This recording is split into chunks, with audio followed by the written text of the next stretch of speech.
Good afternoon. Welcome to the American Saddlebred Museum. Our Lunchtime Lecture series is continuing today. Our guest speaker today is Jimmy Robertson, and I'm going to read you a little bit about him, which I think is very interesting. You may or may not know, but here we go. Jimmy is a lifelong second-generation horseman. He's known for his successful training of American Saddlebreds, hackneys, and roadster horses, and his years of distinguished service to the industry he loves.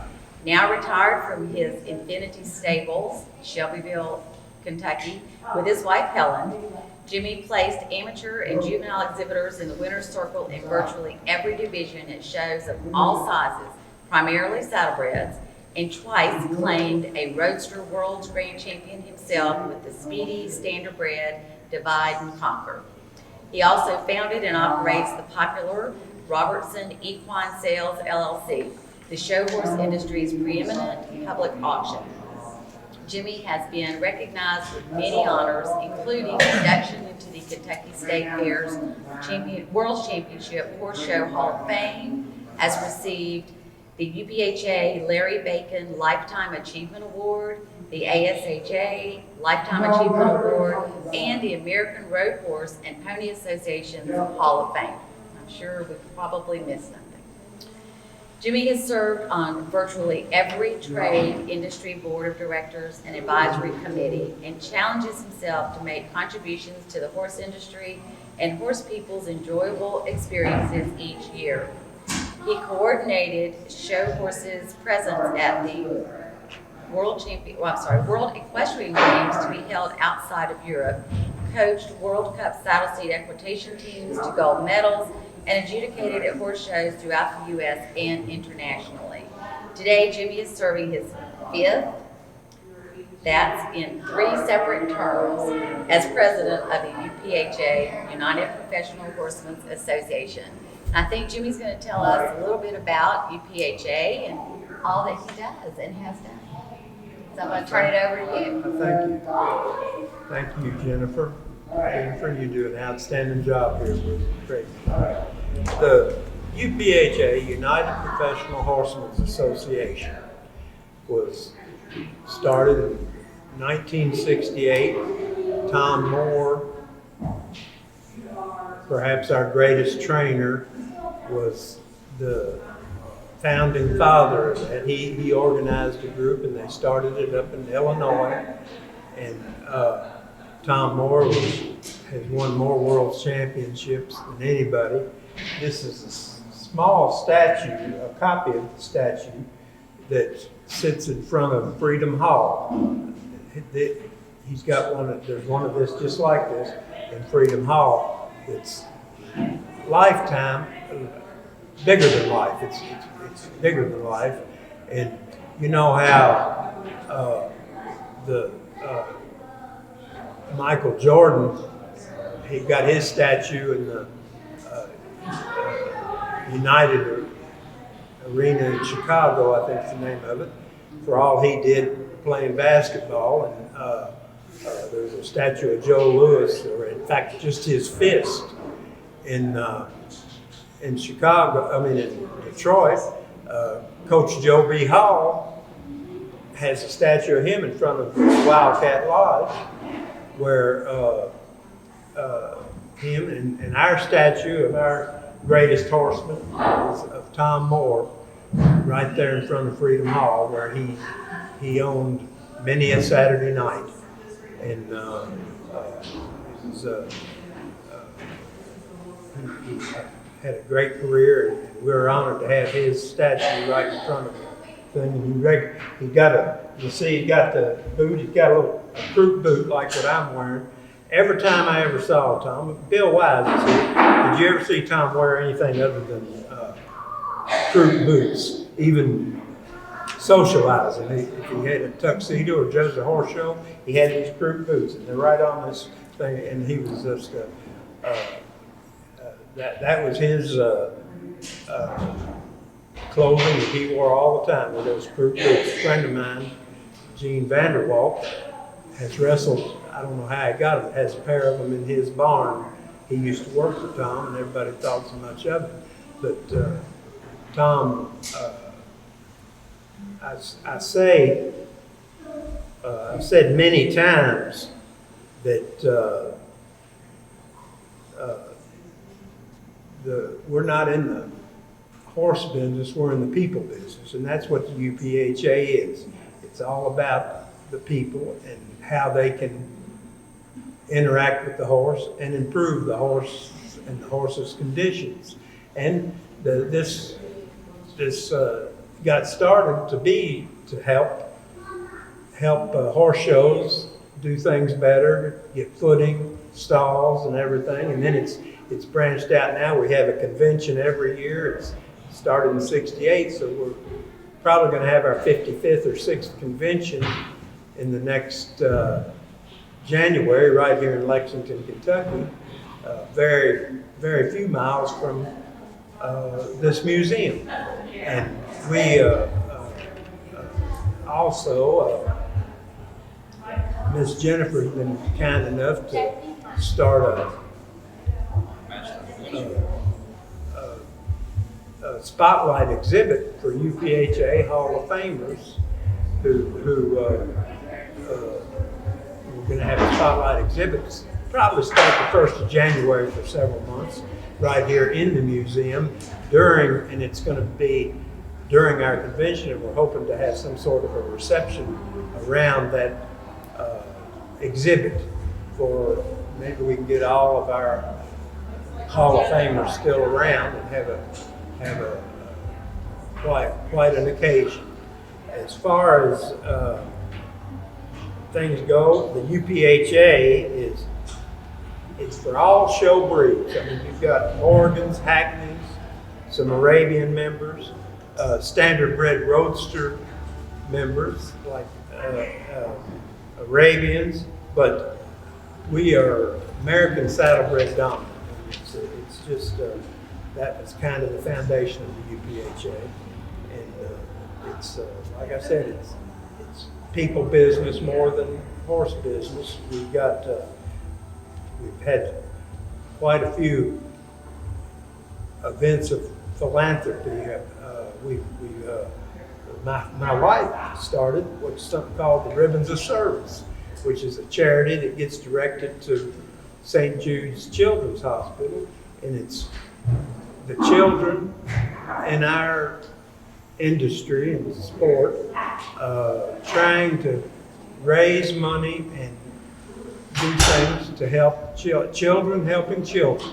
And we have, to the tune, I don't know how, maybe 15 years now, and we have raised for St. Jude's Children's Hospital over $800,000. We're going to hope to get $1 million this next year, which is pretty phenomenal. We also had, and we don't do it anymore, but we had an event called Pink Ribbon Classes. In different shows would have pink ribbon classes, and people would ride for donations and stuff like that. Some of them would donate their prize money and different things. The ribbons would be pink. Those who don't know, pink is 5th in our industry, but the ribbons for Ribbons of Service, we made them pink, and if it was a blue ribbon, it'd have a little blue tassel on it, or if it was red, second place, it'd have a little red tassel. But it was and so we'd be making our victory passes. It looked a little funny. We'd make our victory pass with a pink ribbon, which is ordinarily 5th, but we did that a little different. And we've also, as far as our philanthropy goes, I'm surprised I've said that right twice, but I have, is we raised $100,000 for United Cerebral Palsy. And one of our in-house, I won't say charity, but benefits we have is called the Dewey Henderson Benevolent Fund. And that is for trainers, UPHA members that have had difficulties of some sort, and we have arranged it to where we can offer them a little help if they apply for the benefit of possibly up to $30,000. It's been a big help for several people. And it's one thing about it is nobody talks about it at all. Nobody knows who received it. Nobody knows who asked, except for the small group of the executive board of the UPHA. And it's been pretty instrumental in people getting up when they've been knocked down a little bit.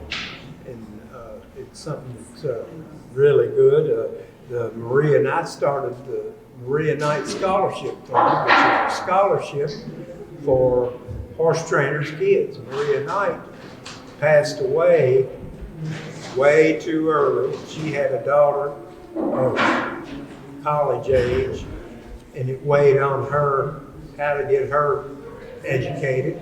And her husband had a daughter a little older than her, and he had to do quite a bit of soul searching to get her through college. And this scholarship's been a big help. We have several applicants a year, and it's a big help for that. I think we'll give maybe $5,000 if they apply. Whatever we can do for them, we do. And as far as the history, it started out, it was all horse trainers. There's a story about horse trainers, I'll tell it. But there's a fellow who goes to the doctor, and the doctor tells him he's got a terminal brain issue. He said, well, what am I going to do? And he said, man, this is the 21st century. Why don't you can just get a brain transplant. And he said, what do you mean? So he pulls out a catalog. He says, you get a set of doctor's brains for $25,000. Get a set of lawyer's brains for $20,000. Set of horse trainer's brains for $50,000. Get a set of the guy said, wait a minute. How do you get a set of doctor's brains for $25,000? Set of horse trainer's brains, a set of lawyer's brains for $20,000. It costs $50,000 to get a set of horse trainer's brains. So it takes a minute to get a full set. But that's not the case for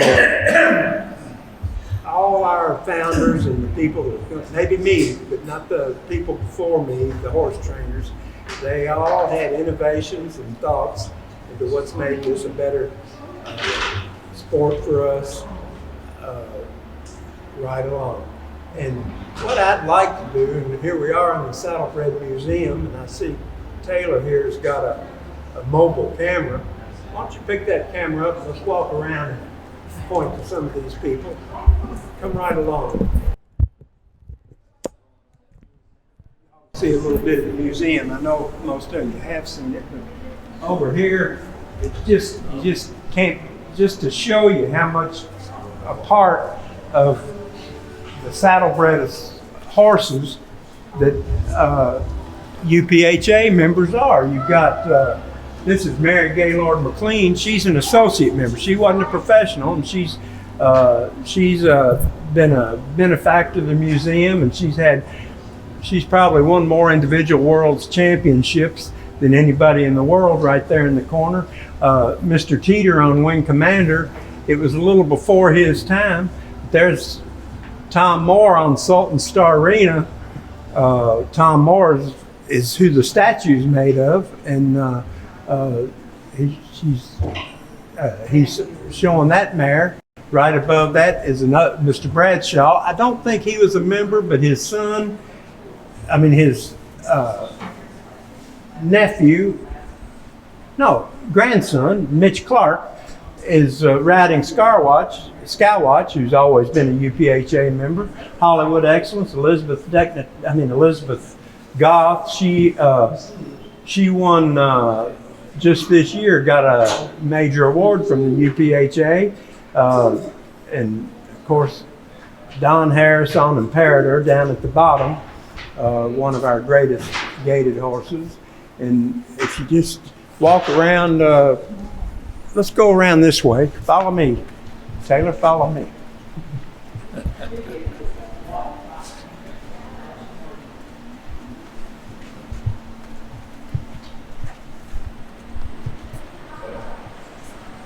Here we have, sitting here is Donna Moore. She was married to Tom Moore for several years. That's Donna Moore with the harness horse. This is Sarah Russell in this picture here holding the long lines in the yellow shirt is chapter chairman of the Florida chapter of the UPHA right now. Here's Neil Visser, and there's Elizabeth getting on a horse there. Elizabeth Goff again, getting on a horse there. And at the back to us, Neil Visser. We know these guys so much. Right up top there, Mike Richardson. Now we know these people from the back because they are so much a big part of all our lives. It's like a big friendly community. Smith Lilly was president. I'm president now. He was president 2 terms ago. One of our great horsemen, Mr. Walter Murphy. I don't think that Mr. Murphy was a member. It kind of was started before him. And but anyway, there you go. And over here you have C.J. Cronin. His family was Mary Ann Cronin, who was president of the Saddlebred. She was board member in charge of the horse show, Kentucky State Fair. She was on the Saddlebred board several years. It's Mr. Cronin's I think that's right, great-granddaughter, or in-law. Tom Moore, here we go, Tom Moore again. Helen Crabtree over there in the corner. Her son, Red Crabtree, was president of the UPHA, maybe the 3rd president. Charles Crabtree was maybe the 4th or 5th president.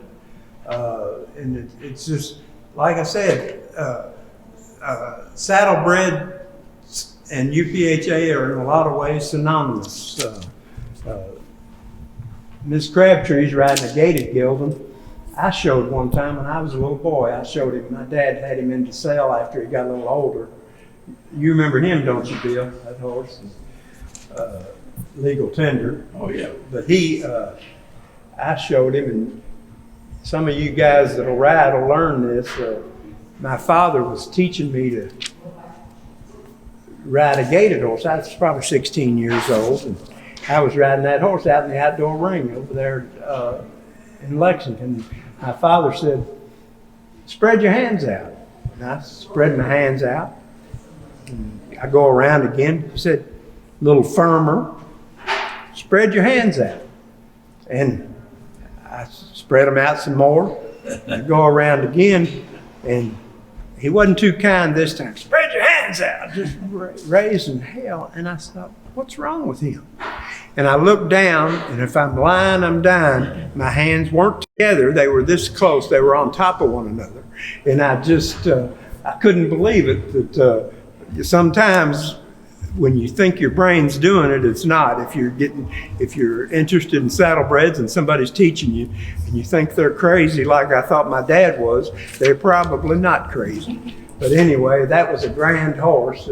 His name was Legal Tender, so of course his nickname was Cash.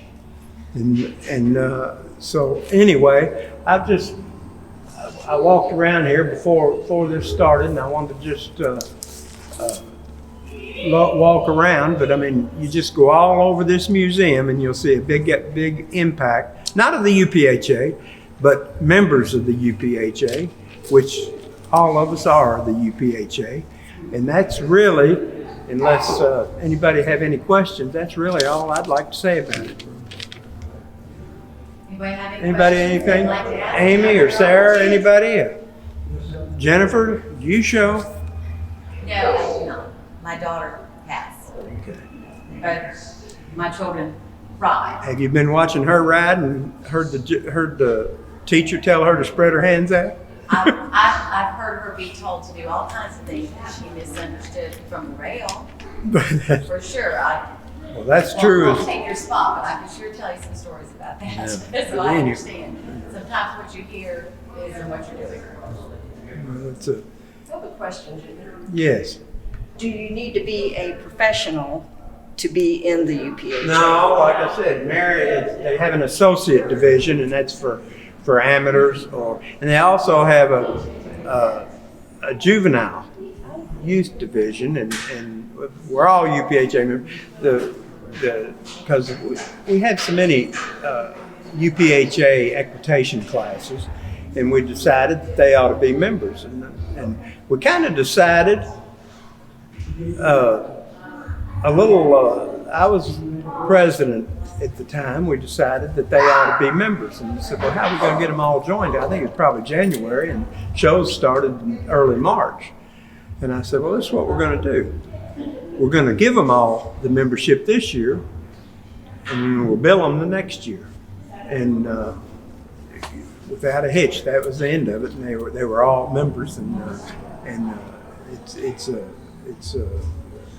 they're a big part of the UPHA, as are our associates. I mean, it's all I know it's the United Professional Horsemen Association, but no, it's not just.